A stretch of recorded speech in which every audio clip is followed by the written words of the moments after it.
आज हम नया टॉपिक देखेंगे that is strain loading and impact loading. इनके कारण हम क्या करेंगे, बॉडी के अंदर स्ट्रेसेस निकालना सीखेंगे।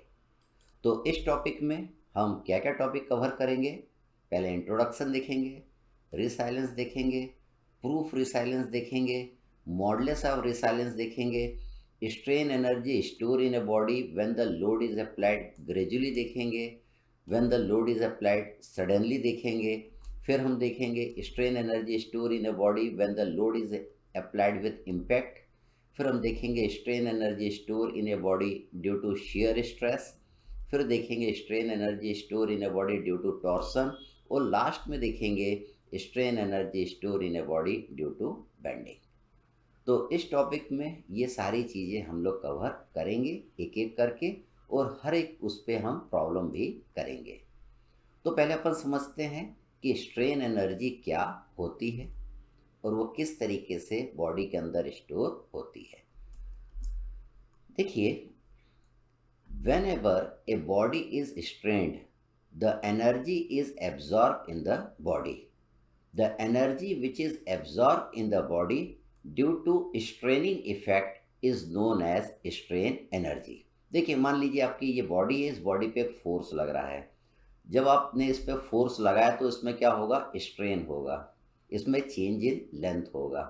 तो ये जो चेंज इन लेंथ हो रहा है इसी को हम क्या बोलते हैं, स्ट्रेनिंग ऑफ द बॉडी।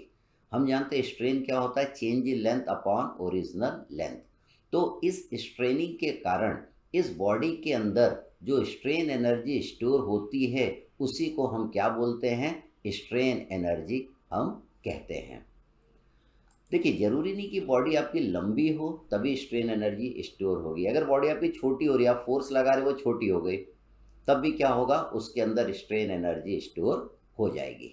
अब बॉडी पे जब अपन फोर्स लगा रहे हैं तो फोर्स अपन कहाँ तक लगा सकते हैं, इलास्टिक लिमिट तक। तो स्ट्रेन एनर्जी स्टोर होगी अप टू इलास्टिक लिमिट। अगर उसके आगे आपने फोर्स लगा दिया तो उसके बाद स्ट्रेन एनर्जी उसके अंदर नहीं बचेगी, उसके अंदर इल्डिंग हो जाएगा, परमानेंट डिफॉर्मेशन हो जाएगा। अब देखिए, स्ट्रेन बॉडी को आपने खींचा, इसके अंदर स्ट्रेन एनर्जी स्टोर हो गई। अब फोर्स को हटा दीजिए यहाँ से। फोर्स को जब आप वापस यहाँ से हटा देंगे तो क्या होगा, बॉडी आपकी वापस अपने ओरिजिनल पोजीशन में पहुँच जाएगी। ये देखिए, बॉडी आपकी वापस, जो भी इसके अंदर स्ट्रेन एनर्जी स्टोर हुई उसने क्या करा, वर्क किया और वापस बॉडी को अपने ओरिजिनल पोजीशन में ले आया। तो इसके अंदर जो स्ट्रेन एनर्जी बॉडी के अंदर स्टोर होती है वो due to gradually applied load भी होती है, due to sudden applied load भी होती है, और due to load with impact के कारण भी इसके अंदर स्ट्रेन एनर्जी स्टोर होती है। Hence the strain energy will be stored in the body when the load is applied gradually, suddenly or with an impact. The strain energy stored in a body is equal to the work done by the applied load in stretching a body. इसके अंदर कितनी strain energy होगी, that will be equal to work done के जितना होगी। कौन सा work done, work done by the force in stretching the body. Body को खींचने में जितना वर्क फोर्स को करना पड़ा, उस वर्क डन के जितना इस बॉडी के अंदर स्ट्रेन एनर्जी स्टोर होगी। अब देखिए, अगला रिसाइलेंस क्या होता है। रिसाइलेंस क्या होता है, the total strain energy store in a body is commonly known as resilience. इस बॉडी के अंदर टोटल जितनी भी स्ट्रेन एनर्जी स्टोर होगी उसको हम क्या बोलेंगे, रिसाइलेंस बोलेंगे। देखिए, अगर हमने बॉडी पे फोर्स लगाया, अब बॉडी के अंदर क्या हो रहा है, स्ट्रेनिंग हो रही है, बॉडी की चेंज इन लेंथ हो रहा है, तो इसके अंदर इतनी स्ट्रेन एनर्जी स्टोर हुई है तो इसको हम क्या बोलेंगे, रिसाइलेंस बोलेंगे। ये जो स्ट्रेन एनर्जी इतनी जो स्टोर हुई है वो किसके जितना आएगी, work done by this force. जो फोर्स ने बॉडी के ऊपर जितना वर्क किया, जिसके कारण बॉडी में इतना डिस्प्लेसमेंट हुआ है, उस वर्क डन के जितना इसमें स्ट्रेन एनर्जी स्टोर होगी। तो देखिए, रिसाइलेंस आपने देखा, the total strain energy store in a body is commonly known as resilience. Whenever the straining force is removed from the strained body, the body is capable of doing work. Hence, the resilience is also defined as the capacity of strained body for doing work on the removal of the straining force. अब क्या होगा, हम force को यहाँ से हटा देंगे तो वापस क्या हो जाएगा, बॉडी अपनी ओरिजिनल पोजीशन में आ जाएगी। तो बॉडी भी क्या करेगी, वर्क करेगी। तो strain energy store in a body की एक और यहाँ पे आपने डेफिनेशन देखी। क्या डेफिनेशन देखी, resilience is also defined as the capacity of strained body for doing work on the removal of the strain force। ये क्या होता है आपका, ये आपका रिसाइलेंस होता है। एक और टर्म आता है जिसको हम बोलते हैं प्रूफ रिसाइलेंस। प्रूफ रिसाइलेंस क्या होता है, the maximum strain energy store in a body is known as proof resilience. देखिए मैक्सिमम स्ट्रेन एनर्जी जो बॉडी के अंदर स्टोर होगी वो अप टू इलास्टिक लिमिट होगी। मान लीजिए हमने ये इलास्टिक लिमिट नहीं थी, आपने बॉडी को और खींचा, बॉडी को और खींचा, और ये जो यहाँ पे ये आ गई, ये आपकी क्या आ गई, इलास्टिक लिमिट आ गई। तो यहाँ तक जो स्ट्रेन एनर्जी बॉडी के अंदर स्टोर हुई है उसी को हम क्या बोलते हैं, प्रूफ रिसाइलेंस बोलते हैं। तो देखिए the strain energy store in a body will be maximum when the body is stretched up to elastic limit. Hence the proof resilience is the quantity of the strain energy stored in a body when strained up to elastic limit. तो resilience क्या होता है, it is the total strain energy stored in a body। और proof resilience क्या होता है, it is the maximum strain energy stored in a body। और strain energy store in a body किसके जितना होता है, वर्क डन के जितना होता है। Work done by the applied force in stretching the body के जितना होता है। इसमें आप एक और टर्म देखेंगे, that is modulus of resilience. Modulus of resilience क्या होता है, it is defined as the proof resilience of a material per unit volume. It is a proof resilience divided by volume of the body आप कर देंगे तो modulus of resilience निकल के आपका आ जाएगा। तो अब हम निकालना सीखेंगे strain energy store in a body due to gradually applied load. अगले लेक्चर में हम वो देखते हैं। अब हम टॉपिक देख रहे हैं expression for strain energy store in a body when the load is applied gradually. हम लोड को ग्रेजुअली लगाएंगे, धीरे धीरे लगाएंगे। देखिए क्या होता है, the strain energy store in a body is equal to work done by the applied force in stretching a body. ये हम जानते हैं। मान लीजिए ये आपकी एक बॉडी है, इस बॉडी के इस पॉइंट को मैंने नाम दिया, इट इज पॉइंट ओ। इस बॉडी पे मैंने फोर्स लगाया तो बॉडी में क्या हो रहा है, स्ट्रेचिंग हो रही है, इसमें स्ट्रेन हो रहा है, जिसके कारण इसके अंदर स्ट्रेन एनर्जी स्टोर होगी। तो यहाँ पे पहुँच गए, इस पॉइंट को हमने, ये जो दूरी है इसको हमने क्या बोला, that is x, it is x. तो यहाँ से यहाँ तक जो स्ट्रेन एनर्जी स्टोर होगी उसको हम क्या बोलेंगे, रिसाइलेंस बोलेंगे। अब देखिए इसके बाद हमने और फोर्स लगाया, बॉडी को और लंबा कर दिया, यहाँ तक हम इलास्टिक लिमिट पर पहुँच गए। तो यहाँ तक जो स्ट्रेन एनर्जी स्टोर होगी उसको हम क्या बोलेंगे, प्रूफ रिसाइलेंस हम बोलेंगे। तो हमने क्या देखा है कि strain energy store in a body किसके जितना होती है, work done by the applied force in stretching a body के जितना होती है। तो देखिए हम क्या कर रहे हैं, यहाँ पे ग्राफ बना रहे हैं, किसके बीच में, लोड और एक्सटेंशन के बीच में। तो ये इलास्टिक लिमिट है, इलास्टिक लिमिट तक आप जानते हैं कि ग्राफ आपका क्या होता है, स्ट्रेट इस तरीके से बनता है। ठीक, तो देखिए ये इलास्टिक लिमिट है, इसको हमने नाम दिया ये आपका क्या हो गया, यहाँ पे प्रोपोर्शनलिटी लिमिट। यहाँ पे ग्राफ हल्का सा कर्व हो जाता है, लेकिन इसको मैंने स्ट्रेट लाइन से ही रिप्रेजेंट करा है, क्योंकि ये कर्व क्या होता है, बहुत जरा सा होता है, और इन दोनों के बीच की दूरी क्या होती है, निग्लिजिबल होती है। इसलिए मैंने क्या करा है, ग्राफ को यहाँ पे इलास्टिक लिमिट तक ही मैंने ग्राफ को क्या दिखाया है, स्ट्रेट यहाँ पे दिखाया है।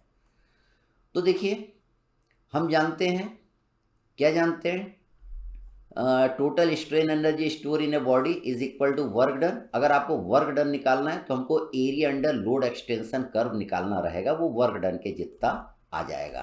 तो work done is equal to area of load extension curve. तो इसके नीचे का अपने को एरिया निकालना है, ये वाला एरिया निकालना है जो कि वर्क डन के जितना होगा।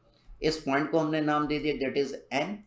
यहाँ पे आए इसको क्या बोला है, ये जो दूरी है ये अपना P है, लोड के जितना है, और ये जो डिस्टेंस है ये एक्सटेंशन है, दैट इज x है। तो area under load extension curve आपको ट्रायंगल नजर आ रहा है, तो इसका एरिया आप लिख सकते हैं, that is area of triangle, that is half into P into x. P आपका फोर्स है, एक्स क्या एक्सटेंशन है, that is change in length है। तो आप इन दोनों को स्ट्रेस के टर्म में लिख सकते हैं।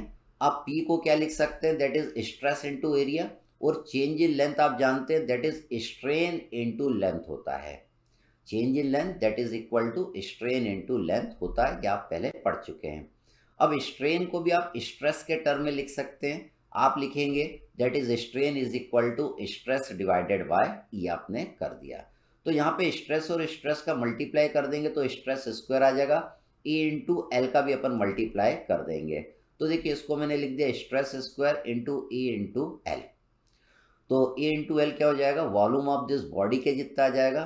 तो वर्क डन आपका कितना आ गया, that is sigma square upon 2E into volume. ये वर्क डन आपका किसके जितना होगा, ये आपका strain energy store in a body के जितना होगा। अब ये जो आपने strain energy store in a body निकाला है, ये किसके कारण निकाला है, due to gradually applied load निकाला है। तो strain energy store in a body का ये एक फॉर्मूला है, जनरल फॉर्मूला है। जब आपका लोड ग्रेजुअली अप्लाइड होगा तो यहाँ पे स्ट्रेस की वैल्यू आप सिग्मा लेंगे। जब लोड आपका सडनली अप्लाइड होगा तो ये सिग्मा की वैल्यू क्या होगा, वो हम अगले केस में देखेंगे। जब लोड आपका इम्पैक्ट के द्वारा लगेगा तो ये सिग्मा की वैल्यू क्या होगा, वो हम जब तीसरा डेरिवेशन करेंगे, strain energy store in a body due to impact वाला डेरिवेशन करेंगे, उस समय हम ये सिग्मा निकालना सीखेंगे। तो जनरल फार्मूला तीनों के लिए सेम रहेगा। Strain energy store in a body due to gradually applied load हो, या सडन अप्लाइड लोड हो, या ड्यू टू इम्पैक्ट हो, ये जनरल फार्मूला क्या रहेगा, तीनों में सेम रहेगा। खाली ये स्ट्रेस की वैल्यू चेंज हो जाएगी। यहाँ पे इम्पैक्ट के कारण स्ट्रेस की वैल्यू क्या आएगी, सडनली अप्लाइड लोड के लिए स्ट्रेस की वैल्यू क्या आएगी, ये हम लोग देखेंगे। लेकिन ये जो फॉर्मूला है ये किसके लिए, due to gradually applied load. अब इसमें हमको और भी चीज़ें निकालना है। अगला हम निकालते हैं इसमें, that is proof resilience. Proof resilience क्या होता है, प्रूफ रिसाइलेंस क्या होता है, it is the maximum strain energy store in a body. तो मैक्सिमम स्ट्रेन एनर्जी जो बॉडी के अंदर स्टोर होती है वो क्या होती है, अप टू इलास्टिक लिमिट होती है। तो यहाँ पे हम जो स्ट्रेस लेंगे वो अप टू इलास्टिक लिमिट वाला ले लेंगे। हम यहाँ पे स्ट्रेस क्या ले लेंगे, अप टू इलास्टिक लिमिट वाला ले लेंगे। तो आपका क्या निकल के आ जाएगा, प्रूफ रिसाइलेंस निकल के आ जाएगा। मतलब आपका maximum strain energy store in a body निकल के आ जाएगा। अगला हमको क्या निकालना है, अगला हमें निकालना है modulus of resilience. Modulus of resilience क्या होता है, that is strain energy per unit volume. कौन सी strain energy, that is proof resilience वाली। Maximum strain energy store in a body per unit volume को हम क्या बोलेंगे, मॉडुलस ऑफ रिसाइलेंस बोलेंगे। अब प्रूफ रिसाइलेंस आप जानते हैं, प्रूफ रिसाइलेंस क्या होता है, सिग्मा स्ट्रिक का whole square upon 2E into volume होता है। सिग्मा स्ट्रिक क्या होता है, स्ट्रेस एट इलास्टिक लिमिट। अगर इस वाले टर्म को मैं क्या करूंगा, वॉल्यूम से डिवाइड कर दूंगा, अगर इस वाले टर्म को मैं क्या करूंगा, वॉल्यूम से डिवाइड कर दूंगा, तो मॉडुलस ऑफ रिसाइलेंस निकल के आपके आज के लिए आपका आ जाएगा, दैट इज सिग्मा स्ट्रिक का होल स्क्वायर अपॉन 2E। तो अभी आप ये वाला फॉर्मूला ध्यान रखिएगा, it is the strain energy store in a body due to gradually applied load. तो इस पे अब हम लोग प्रॉब्लम पहले करते हैं। अब हम देखेंगे प्रॉब्लम नंबर 1।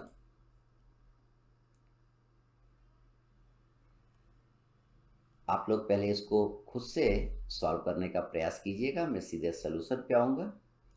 देखिए बोल रहा है calculate the strain energy store in a bar 2 metre long, 50 mm wide and 40 mm thick when it is subjected to a tensile load of 60 kilonewton, E की वैल्यू 200 गीगा पास्कल।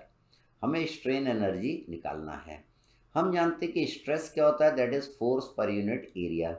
फोर्स आपको दिया हुआ है that is 60 kilo Newton, तो 60 × 10⁻³ area कौन सा लेंगे, ये पीला वाला, दैट इज 50 इंटू 40। तो इससे आपके किसकी वैल्यू निकल के आ जाएगी, स्ट्रेस की वैल्यू निकल के आ जाएगी।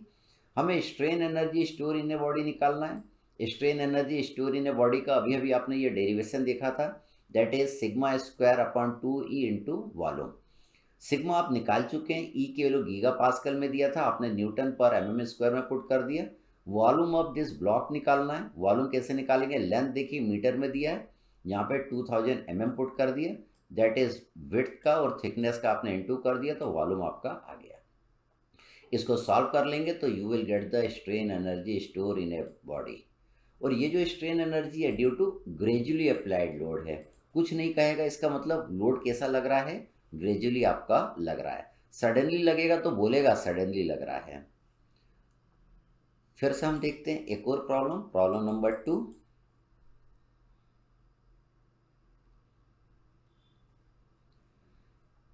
इसमें प्रॉब्लम पे आते हैं। इसमें बोल रहा है a tensile load of 60 kilo newton is gradually applied. ये देखिए लोड आपका कैसा लग रहा है, ग्रेजुअली लग रहा है, धीरे धीरे, डायरेक्ट बोल दिया, पिछले में नहीं बोला था। नहीं बोलेगा मतलब लोड कैसा लग रहा है, ग्रेजुअली लग रहा है, नहीं तो डायरेक्ट वो बोलेगा। To a circular bar of 40 centimetre diameter and 5 metre long, ये 5 मीटर लंबा है, ई की वैल्यू आपको दिया हुआ है। हमको क्या निकालना है, stretch stress stretch in the rod निकालना है। इसमें स्ट्रेच कितना हुआ, ये कितना लंबा हुआ। सेकंड स्ट्रेस निकालना है, तीसरा स्ट्रेन निकालना है। तो स्ट्रेच निकालना है तो हमें चेंज इन लेंथ निकालना, that is F L upon E. तो एफ आपको किलो न्यूटन में दिया था, न्यूटन में लिख लिया। एल 5 मीटर है, 5000 mm कर दिया। एरिया π/4 डी स्क्वायर करेंगे। ये देखिए आपको डी सेंटीमीटर में दिया, यहाँ पे mm में पुट कर दिया, 4 आपका देखिए ऊपर चला गया है।